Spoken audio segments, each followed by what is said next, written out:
तरीके से मोमेंटम देखने को मिला। और दोस्तों आज था फिन निफ्टी का एक्सपायरी, और फिन निफ्टी की एक्सपायरी के अंदर आज हम लोगों ने काफ़ी अच्छा प्रॉफिट बुक किया। कहाँ एंट्री किया था मैंने, ये लेवल मैंने कल आपको दिए थे मॉर्निंग के अंदर। तो अगर आपने इन लेवल का कल वीडियो के अंदर मैंने आपको लेवल दिए थे, अगर आपने देखा होगा तो मॉर्निंग में एक यहाँ से बाउंस बैक देखने को मिला अपने को फिन निफ्टी के अंदर। काफ़ी बढ़िया लेवल था और एग्जैक्ट 200 पे क्लोजिंग दे दिया। और इसी रेंज के अंदर करीब करीब मार्केट ने आधा टाइम इसी रेंज में निकाला। और जैसे ये लेवल ब्रेक हुआ, ये वाला लेवल 200 के नीचे आया मार्केट, ज़बरदस्त गिरावट। मैंने जो एंट्री की, मैंने इस कैंडल के ऊपर की, जैसे 200 के नीचे आया मार्केट, मैंने एंट्री बनाया अपना 21,450 के पुट के अंदर। मेरा एंट्री था 25 के ऊपर, और यहाँ से इसने जो हाई लगाया 303 का हाई लगाया। बहुत बड़ा जैकपॉट देखने को मिला, काफ़ी अच्छा मोमेंटम था, और रियल में एक कैंडल ने ही सारा काम करीब करीब कर दिया। तो ओवरऑल बात करें तो एज एक्सपायरी काफ़ी अच्छा रहा हम लोगों के लिए, क्योंकि मोमेंटम उतना ही शार्प हम लोगों ने कैप्चर किया। अब बात करते हैं कि फिन निफ्टी में और क्या हो सकता है। उससे पहले मैं आपको मेरी दूसरी एंट्री के बारे में बता दूं। मिड कैप में चलते हैं। मिड कैप के अंदर मॉर्निंग में मैंने एक एंट्री बनाई थी, और एंट्री मैंने बनाई थी 115 के ऊपर, बट वो 113 के आसपास से वापस हो गया। ठीक है, यहाँ पे वापस आया तो मैंने यहाँ पे एंट्री बनाई। फर्स्ट कैंडल का जो लो था ना, 5 मिनट की कैंडल का लो था, जो कि मैंने आपको सेटअप बता रखा है। इस सेटअप के ऊपर मैंने एंट्री बनाई 10,550 के पुट के अंदर, और सेम एंट्री मेरी 115 पे हुई। 115 से लेके जो पहला टारगेट था मेरा 167 के आसपास था। पहला टारगेट तो नहीं मिला, बट हाँ ये 115 से लेके 160-62 के आसपास तक ये जाके आए। तो काफ़ी अच्छा मोमेंटम मुझे यहाँ पे मिल गया। उसके बाद ये रेंज में चला गया, और हालांकि उसके बाद भी इसके अंदर बड़ी गिरावट आई, ठीक है, लेकिन इतना लंबा होल्ड करना, वही बात है कि कहीं ना कहीं प्रीमियम्स के साथ फिर खिलवाड़ करना हो जाता है। तो दोनों एंट्री काफ़ी अच्छी रही आज, काफ़ी बढ़िया प्रॉफिट देखने को मिला मार्केट में। जिस तरीके का उम्मीद हम लोग कल लेके चल रहे थे कि हाँ एक मूव मिल सकता है, वो मूव कहीं ना कहीं देखने को मिला। बात करते हैं अब क्या हो सकता है लेवल्स की। तो ये ट्रेंड लाइन मैंने कल आपको दिया होगा, आपने वीडियो में देखा भी होगा ट्रेंड लाइन का, वो लेवल लगा रखे हैं बिल्कुल। ठीक है, ये लाइन भी मैंने आपको बताई थी कल। इस लेवल के ऊपर अगर निकलता है तो बुलिश मोमेंटम दे सकता है, और यहीं से अगर नीचे गिरा तो बड़ा मोमेंटम आएगा नीचे के लिए। ट्रेंड लाइन भी ब्रेक हुआ, और यहाँ पे 200 का ईएमए भी अच्छा काम किया। कल के लिए मिड कैप क्या कर सकता है, उसके लिए अपने को 15 मिनट के चार्ट पे चलना पड़ेगा, वहाँ पे चीज़ें अपने को क्लियर हो जाएंगी। 15 मिनट का चार्ट है मिड कैप निफ्टी का, और यहाँ पे देखिए आप, आज जो क्लोजिंग हुआ है 200 के नीचे हुआ है। कल जो क्लोजिंग हुआ था 200 के ऊपर क्लोजिंग हुआ था। ठीक है, तो यहाँ पे थोड़ा सा कहीं ना कहीं वीक तो मार्केट अपने को दिखाई दे रहा है, नो डाउट। 15 मिनट के चार्ट के ऊपर बात कर रहे हैं। ठीक है, अब यहाँ पे क्या कौन कौन से लेवल इंपॉर्टेंट रहेंगे वो देखिए। सबसे पहले यहाँ पे एक लेवल मार्क करेंगे जो कि काफ़ी क्रूशियल लेवल है, बाउंस बैक लेवल भी बनता है कई बार ये, और लेवल है ये वाला 10,370 का लेवल है। ये लेवल इंपॉर्टेंट क्यों है, क्योंकि यहाँ पे कई बार बाउंस बैक बन चुका है, और आगे आगे बाउंस बैक बनने के चांसेस बन सकते हैं। तो इसलिए हमने इस लेवल को जो है मार्क किया अपने चार्ट के अंदर एज ए सपोर्ट के रूप में। ठीक है, अगर ये लेवल ब्रेक हो जाता है तो फिर कहाँ का मोमेंटम अपने को देखने को मिल सकता है। फिर अपना नेक्स्ट टारगेट जो रहेगा वो मिड कैप के अंदर रहेगा जी 10,280 के आसपास। ये टारगेट काफ़ी इंपॉर्टेंट है। क्यों है, 10,080 से 280 से लेके और 10,250 का लेवल है। ये लेवल मैंने कैसे निकाला, देखो यहाँ पे मार्केट आया, कई बार इससे थोड़ा नीचे भी आया, तो यहाँ पे 50 तक का लेवल आप ये मान सकते हो। ये पूरा का पूरा एक कह सकते हैं बाउंस बैक एरिया बन के आ रहा है मिड कैप के अंदर। ठीक है, पहले भी मल्टीपल टाइम यहाँ से देखो आप सपोर्ट लेके बाउंस बैक लेके मार्केट गया है। तो अब यहाँ से उम्मीद कर सकते हैं कि हाँ एक अगर नीचे गिरावट आती है तो इस लेवल से फिर से बाउंस बैक होने के चांसेस बन जाएंगे। ठीक है जी, बात करते हैं कि इसके नीचे अगर निकलता है मिड कैप निफ्टी तो कहाँ तक दिख सकता है, उसके बारे में देख लेते हैं। तो मेरे हिसाब से जो अगला टारगेट होना चाहिए फिर 10,045 का टारगेट होगा, बड़ा टारगेट हो सकता है। अब बात करते हैं बुलिश अगर हुआ तो कैसे जाएंगे बुलिश। तो भाई बुलिश जाने के लिए मिनिमम आपको वेट करना पड़ेगा या तो अपने बाउंस बैक एरिया का, या जो बिल्कुल सेफली काम करना चाहते हैं वो बात करें 10,520 के ऊपर। हालांकि नीचे से भी एक बाइंग आ सकती है। बाइंग एरिया मैंने आपको बता दिया कि भाई एक बाइंग एरिया यहाँ पे बनता है, एक बाइंग एरिया यहाँ पे बनता है, या फिर जो अगर इसके बीच में मार्केट खुलता है तो फिर इस लेवल के ऊपर अगर निकलता है तो फिर हम मिड कैप निफ्टी के अंदर एक बाइंग देख सकते हैं, जो कि टारगेट अपने को 10,600 तक के दिखा सकती है मिड कैप निफ्टी।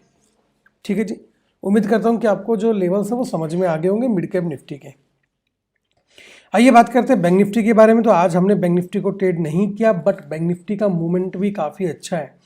देखिए, मेरी कोशिश रहती है जिसका एक्सपायरी होता है ना उसके अंदर मैं ज़्यादा काम करके खुश होता हूँ, क्योंकि उसके अंदर आपका जो कैपिटल होता है ना वो कम लगता है, उसके ऊपर जो रिटर्न होता है वो हम ज़्यादा जनरेट कर सकते हैं। बस शर्त है कि हमने सही स्ट्रेटेजी को फॉलो किया हो, हमने सही रिस्क रिवार्ड को फॉलो किया और हमारा साइकोलॉजी बिल्कुल उसी के अकॉर्डिंग हो। अब देखिए, कल ये लेवल मैंने आपको दिए थे, ठीक है। आप देखिए 200 के नीचे यहाँ पे आया था, उसके बाद एक बार भी ये ऊपर नहीं गया। मल्टीपल टाइम इसने क्या बनाया, 200 EMA को रेजिस्टेंस बनाया, ठीक है।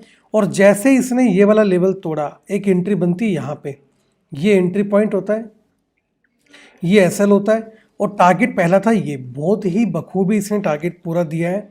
और मैंने कल के लेवल में बताया भी था कि अगर 47,400 के नीचे मार्केट गया तो अगला टारगेट मैंने आपके सामने आपको लगा के भी दिखाया था। ऑलमोस्ट इसने टारगेट जो है अचीव कर दिया है, ये आप देख सकते हो। ये लेवल कल के वीडियो में है, आप जाके चेक कर लीजिए, क्रॉस वेरीफाई कर लेना आप लेवल, एग्जैक्ट जो लेवल लगा रखे वो लेवल आपके सामने यहाँ पे लगे हुए हैं। अब बैंक निफ्टी में क्या कर सकते हैं कल के लिए, क्योंकि कल एक्सपायरी बैंक निफ्टी का ही है, तो यहाँ पे थोड़ा समझना पड़ेगा अपने को लेवल्स जो है। अब यहाँ पे थोड़े से मॉडिफाई करते हैं। ये जो लेवल है ना, जो अभी अपने पास सपोर्ट का लेवल था, इसको बनाते हैं रेजिस्टेंस का लेवल, क्योंकि मार्केट इसके नीचे चला गया है। ठीक है जी, अब हमारे पास पहला जो स्ट्रॉन्ग रेजिस्टेंस आ रहा है बैंक निफ्टी में वो ये वाला लेवल आ रहा है। इसका मतलब अगर बैंक निफ्टी 47,400 के ऊपर निकलता है, ठीक है, तो यहाँ से मेरा जो टारगेट रहेगा वो 47,800 तक का हो सकता है। यानी कि 47,400 के ऊपर मार्केट निकला तो डेफिनेट सी बात है कि 400 पॉइंट की रैली दिखा सकता है, क्योंकि अगला जो टॉप रेजिस्टेंस आ रहा है, टॉप सेलिंग एरिया आ रहा है, वो 47,800 की रेंज में आ रहा है। ठीक है जी, अब डाउन साइड का मोमेंटम कैसे कैप्चर करेंगे एक बार मैं आपको वो दिखा देता हूँ। उससे पहले मान लेते हैं मार्केट यहाँ पे खुल गया। यहाँ पे खुलने के बाद अगर मार्केट कहीं कैंडल ना बनाए, मतलब कहीं का मतलब साइडवेज में चला जाए, ना ऊपर निकले ना नीचे निकले, तो वेट करना है। अगर ऊपर निकलेगा तो हो सकता है कि वो एक अच्छा मूव दे सकता है ऊपर, बट वहाँ पे भी अपने को फेक ब्रेकआउट के बारे में थोड़ा सा अवेयर रहना है। अगर फेक ब्रेकआउट होता है तो अपोजिट साइड के अंदर आपको थोड़ा सा फास्ट मोमेंटम देखने को मिल सकता है बैंक निफ्टी के अंदर। चलिए बैंक निफ्टी के सपोर्ट एक बार देख लेते हैं, कौन कौन से सपोर्ट बैंक निफ्टी अब आगे दिखा सकता है अपने को, उसके बारे में बात कर लेते हैं। तो ये कल कुछ सपोर्ट मैंने आपको मार्क करके दिए थे। पहला सपोर्ट था 47,130 का, जो कि ऑलमोस्ट अचीव हुआ है। उसके बाद जो नेक्स्ट सपोर्ट आपको दिखेगा वो दिखेगा 46,890 का लेवल, काफ़ी अच्छा लेवल है ये भी। उसके बाद 46,633 का लेवल है। ये दो लेवल कल मुझे देखने को मिल सकते हैं। अगर बैंक निफ्टी 47,000 के नीचे निकलना चालू होता है तो ये दोनों लेवल आपको दिख जाएंगे बैंक निफ्टी के अंदर। मान लीजिए ओपनिंग इसकी यहाँ पे हो जाती है तो वेट करेंगे या तो इस लेवल के नीचे निकले या फिर इस लेवल के ऊपर निकले। दोनों में से जिस भी लेवल को ब्रेक करेगा उस तरीके का मोमेंटम हम बैंक निफ्टी में देख सकते हैं। दोस्तों साथ में ये भी याद रखिएगा, अगर बैंक निफ्टी के अंदर कॉल साइड में हीरो जीरो हुआ तो 47,400 के ऊपर होगा, और अगर पुट साइड में हुआ तो 46,890 के नीचे होगा। ये दोनों लेवल आप बिल्कुल अपने चार्ट में मार्क कर लीजिए ताकि आपको बेटर लर्निंग मिल सके। अब बात करते हैं आज के मोमेंटम को लेके। तो देखिए, आज एक बड़ा मूव जरूर देखने को मिला है, और आज डे है ट्यूसडे, ठीक है, आज क्या है, ट्यूसडे है।